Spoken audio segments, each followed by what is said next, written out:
Hello and welcome to Tips from the Track on behalf of GoRacing.ie and Tote Ireland, coming to you from Punchestown Racecourse on the 4th day of the 5-day National Hunt Festival. I'm Martin Murphy for Horse Racing Ireland, and I'm joined by Pat Brennan of Tote Ireland and David Jennings of the Racing Post. And after yesterday's unfortunate results for us, we're hoping to get a few winners today. Pat, it was a terrible day yesterday for punters, but a good day for you. Bad day for punters, good day for the Tote. We had a jackpot rollover of 24,500 into today's guarantee of 25,000. We also had a pick six rollover of 43,500 into a guarantee of 50,000 today. So I think both of them are eminently winnable today. We've essentially a match with Hurricane Flying Jet Ski and a 5-horse Novice hurdle as well, so really good chance for punters to get their money back. And can I just say as well, I'm here to restore a bit of pride on the Toast's behalf. Noel has been relieved of his duties after a poor performance yesterday. I see. Well, if that's the case, we'd all be gone, I think. Dave, we have to start. We have to start with the first race, 340, the Farmers Race, a famous race here. What do you fancy? I honestly haven't a clue myself. Yeah, they don't make life easy. The first race every day this week has been really tough. You know, we've had a 25 runner handicap hurdle yesterday, and we have Banks race the day before, and it's a real tough race today again, so it is. But just reading between the lines, the two obviously standout performers are Rohan's Pride and Tada Supreme. Tada Supreme has been well backed all morning. I think he's into maybe 11 to 8 now, which looks a bit short to me. I'd be willing to take him on with Rohan's Pride. Has the bumper form, won a maiden hurdle at Tramore, and horses that can win a maiden hurdle when they do come into these kind of hunter chase type fields, you know, it counts for an awful lot, so it does. And at 5 to 1 each way, I thought Rohan's Pride was probably the play, but Tada Supreme would probably be hard to beat. Well, I have a bit of information myself on a horse called Hasty Times. I believe it's well fancied, laid out for the race. I think around 7 to 1 has an each way chance. Pat, we're going to give you a chance here in the second race, the 420 Aon Novice handicap chase. Starting off in the first race, I like to keep it simple. I will go for Tada Supreme. Beat several of the field last time out, won it down Royal. Peter Maher won the race last year. Also won at Punchestown a couple of times with Big Shoe, so for me he's definitely 111 day. I think it's a very good price. Right, and the second race, the Aon Chase, what would you fancy there? I like Size and Gold. I really fancy him for the JLT at Cheltenham. I don't think the good ground quite suited him there. I think he's a superb jumper. I think the rain yesterday and last night will definitely suit him. Henry Bromhead has his team in very good form this week, so for me he's the one. I was looking at Size and Gold myself. I suppose you'd agree with that, Dave? Yeah, I'm going to make it a 3-timer. Yeah, it's very interesting. I was talking to Henry yesterday, and I told him that I kind of fancied Size and Gold, and we were just talking about the race, and he said he was tempted to go down the 2-mile route in the Grade 1. And then he said he's seen that he was dropped £3 from his mark that he ran off in the JLT. He's down to 137 now. I'd be very surprised if he doesn't end up being a lot better horse than a 137 horse. I asked him, is he the best novice chaser he has? He said without a shadow of a doubt. You know, he has quite a good team of novice chasers this year. Obviously Moscow Manning ran well yesterday, but of the sizing novice chasers, he's the best one. As Pat alluded to already, he's a super jumper. Hopefully now we won't put the mockers on him today, but when he is in full stride, he is an exceptional jumper. I remember seeing him against Foxrock today. He was beaten over 3 miles in Naas, and he was just taking lengths out of Foxrock at every single fence. As Pat said, the rain yesterday and the day before, it's going to be a bit more juice in it than there was in Cheltenham. I just thought he got outpaced, was in between horses at Cheltenham. I think he's a class horse in the race. He probably should have top weight. I'd be disappointed if he doesn't win today, Martin. Well, that's very strong vibes for Size and Gold. Myself, I like operating each way at a bigger price after Jessica Harrington having such a good day yesterday. So we're on to the third race now, the 455 ShawneeMac.com EBF Mares Handicap Chase, a new race to the programme at Punchestown Festival. And of course Nicky Henderson has set up poser here with 3 runners. Where would you like to be here, Dave? Well, I think everybody was surprised that Barry Geraghty didn't ride Un Artiste in this race after winning on it in Fairyhouse and beat Nadia de la Vega. But Tote de Boers has very strong form in France. Won 4 of his 10 starts over fences in France. And, you know, I've seen a good few of our races. I thought she ran an absolute cracker in the 3-mile 1 handicap hurdle at Aintree. Just thought, you know, the quicker ground there didn't really suit her. I think it's perfect for her today. She's not a horse that's going to travel on the bridle, you know. She does need 3 miles, and so she'll want to turn into a bit of a test. I think she probably is the most likely winner, but as an each way alternative, I think Nadia de la Vega might be the one. I see it's 5 to 1 without. You can back it at 13 to 2 each way. I just thought it had kind of went off form a little bit before Fairyhouse. The visor was back on. I just thought it showed a lot more zest at Fairyhouse the last day. I wouldn't be surprised if Nadia de la Vega reversed the form with Un Artiste from that and gave you Tote de Boers most to do. And we were just looking there at some video of Un Artiste beating Nadia de la Vega at Fairyhouse recently. Pat, where do you stand in this one? As David said, Nicky Henderson really does set a poser there with the three at the top of the weights, and they are classy mares, but they are giving a lot of weight away to a couple of dark horses that I like. I like Desi Hughes' Sugar Bullet at the bottom of the weights there, even though it's carrying a couple of extra pounds. But one that I really do fancy is She's Got Grit for Terence O'Brien. She's on a hat-trick. She beat Orpheus Valley last time out, who came out and won here on Wednesday. She's got a nice weight there, 10 stone 6, and she's only running off a mark of 119. She sees out her races very, very well, and for me she's definitely the value in the race. Well, that's interesting. Now, the big race, of course, today is the 5:30, the Racing Post Champion Hurdle, a Grade 1 race. And, of course, all eyes here on Hurricane Fly going for his 5th in a row. Unfortunately, Quivega couldn't do it, but hopefully Hurricane Fly maybe can. Of course, he renews rivalry with Jetski, who won the Champion Hurdle at Cheltenham. And after Jessica Harrington's great day yesterday, he's sure to be favoured. The only other runner of the race, Steps to Freedom, was a big outsider. Dave, which one? What do you reckon? I've after deliberation all week, I've decided to come down on Hurricane Fly. I just think, this is Hurricane Fly's terms and conditions. Cheltenham is not for him. Faster ground. It is a little bit worrying that Ruby Walsh said that Cheltenham was the first time that Hurricane Fly didn't finish the race, and you just wonder, is all them hard battles getting to him a little bit. But I just think, I was going through it, I think it's going to turn into a real tactical battle. Everybody thinks Steps to Freedom is going to make the run, and as it comes closer to the race, I'm not quite sure. I think Hurricane Fly might end up making the running today. It's just something that I have in my head. I think he's settling better now. He should enjoy the ground. I just think Barry Garrity gets on better with Jeski than AP McCoy does. He's exceptional. He's never been beaten on Jeski. I just think there is one last hurrah in Hurricane Fly, and I just slightly favour Hurricane Fly over Jeski, and I wouldn't be surprised if Hurricane Fly started favourite. He's a real crowd favourite, and I think as it gets closer to the race, I think he's going to be the plunge horse, and I think he'll start favourite, and I think he'll win.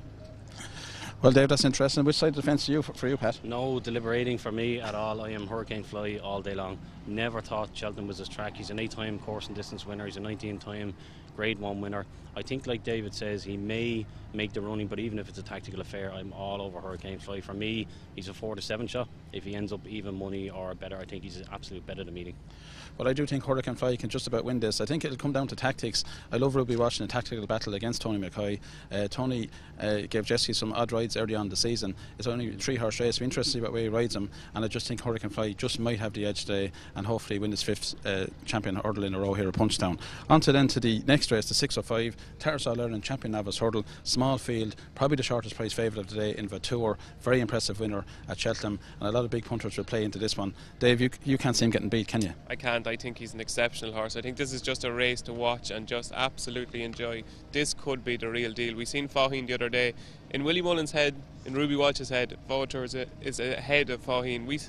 Faugheen just looked in a different league to everything the other day, and if Vautour is better than Faugheen, it could be something really special today. It's a little bit worrying that he didn't run in the race on Tuesday. Willie said that he failed the late fitness test 3 days later. Obviously it's a little bit of a concern if you're going to be taking short prices, but I was really impressed with Cheltenham. This horse really can jump. He looks a superstar. I think he is a superstar. If you want to have a bet in the race, I think Lieutenant Colonel will be second. I think he's very solid. Lac Fontana has been to Aintree, been to Cheltenham, might be a little bit over the top. I think Lieutenant Colonel is the one that's improving. And just how I did a feature with Brian O'Connell in the paper last week, and he seemed to think that as time goes on, Lieutenant Colonel is really going to develop. He said he's still a big raw horse. He's getting better with every run, so I think he'll be second. So I think if anybody wants to back without Vautour, Lieutenant Colonel is the one. But sit back and enjoy Vautour today. Well, I do agree with that. I do fancy Lieutenant Colonel to be second, and we seen their win at Ferry House there a couple of weeks ago. The second horse there won well the other day, Levin Dantan. Pat, I believe you're not in Vautour's favour here. Yeah, very much like David. I do have a strong view, but I'm very much against Vautour. And don't get me wrong, I think he's an exceptional juvenile. I remember a horse of David Nicholson's back in the 80s, Mighty Mogul, probably the best jumper of a hurdle I've ever seen. A Vautour reminds me very much of him.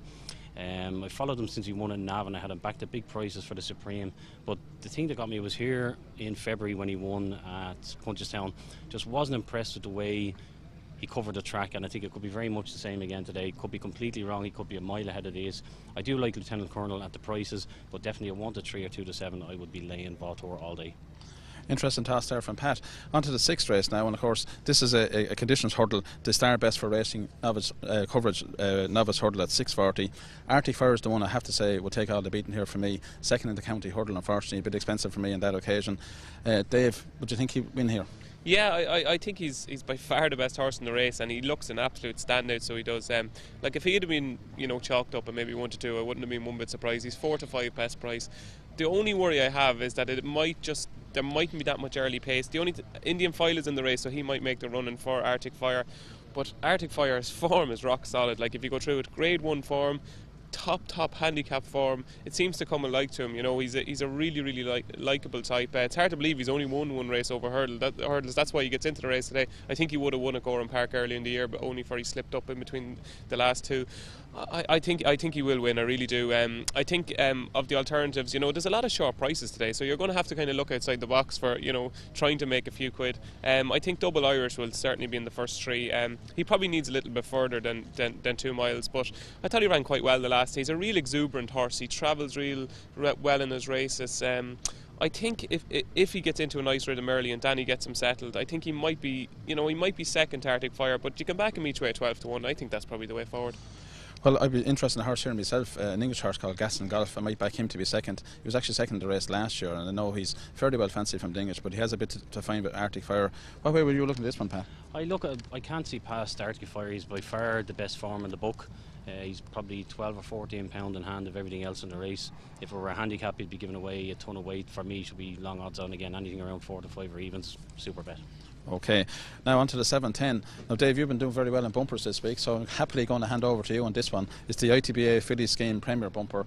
Mostly a lot of unraced horses. Any word around the track for anything first time out? I've been doing so well in bumpers, I tipped an on-runner yesterday. Tell us more, unfortunately didn't run, but obviously we got our money back on him. Look, it all depends on morning run. You know, Willie Mullins and bumpers, obviously his strike weight is phenomenal, really. But I don't know, I think she'll have to be fairly good to win this. The one with the obvious standout form is Queen Alphabet. I thought she ran an absolute cracker in the Mayor's Bumper in Cheltenham behind Avispa.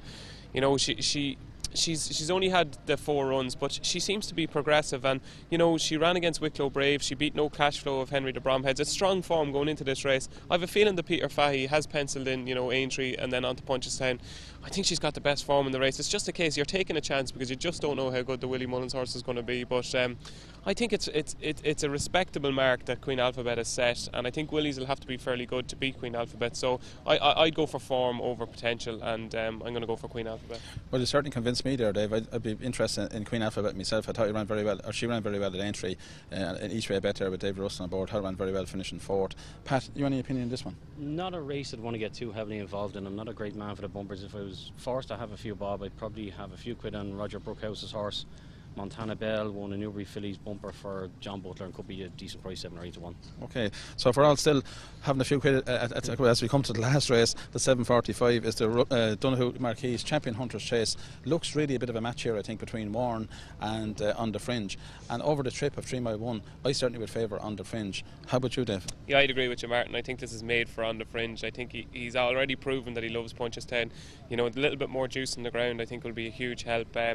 I think the fact that he sidestepped Aintree for whatever reason, I'm not quite sure, because talking to Enda Bulger in the lead up to the race, On the Fringe was going to join Mossy Joe in the Fox Hunters at Aintree, and then all of a sudden he wasn't in it. So that's obviously a little bit of a worry. But I just don't think Warren fully sees out the trip. He's a real exuberant horse. He was really exciting to watch in that race at Aintree, super jumper.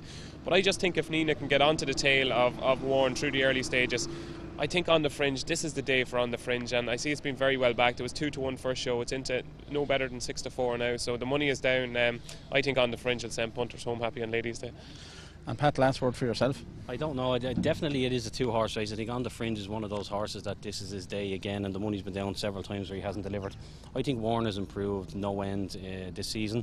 I think he's won over 3 miles, Dave, so 3 mile 1, you know, I wouldn't be too concerned about him getting the trip. Won very well at Aintree last time, so I'll definitely be on him. If we've still a few bob in the pocket at the last race, I'll be going for Warren. Well, thanks very much for that, lads. Well, there we have it. That's the 4th day wrapped up as such. Hopefully you can join us again tomorrow for the final day of the festival. It's been a great week. Hopefully we'll have a few more winners than we had yesterday. Of course, that wouldn't be too hard. And let's hope everybody comes racing and enjoys themselves.